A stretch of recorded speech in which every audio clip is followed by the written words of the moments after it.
อันหนึ่งทานทั้งได้ความพึงชอบด้วยกายวาจาใจในเวลาใดในเวลาหนึ่งชื่อว่าหรือดีย่ำดีสว่างดีคุ้มเครื่องเดียมขานามีแดงผู้ดีก็ให้เป็นอุปาสจากความทุกข์โศกโรคภัยกับทั้งอุปาทวาคนตายจงให้ดังอับดับไปหายไปด้วยอานุภาพของความนันทานันใจที่ปวดกามได้เข้าลงสักการะบูชามาทุกวันเวลาบริการจงปาทุกปกครองไปด้วยพรที่ประการ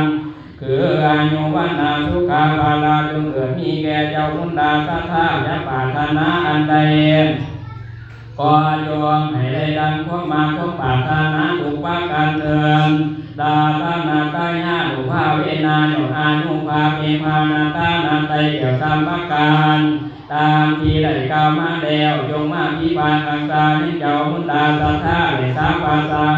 แด่พุทธศาสนิกชนทั้งหลายให้พ้นจากภัยพิบัติสามารถกำจัดหวงตัวโศกโรคภัยให้วินาศสิ้นสุดไปก็ขาดเดินขอความสุขสวัสดีจงเกิดมีแก่เจ้ามุนดาสัทธาทุกประการเถิดเอวังนิพพิตา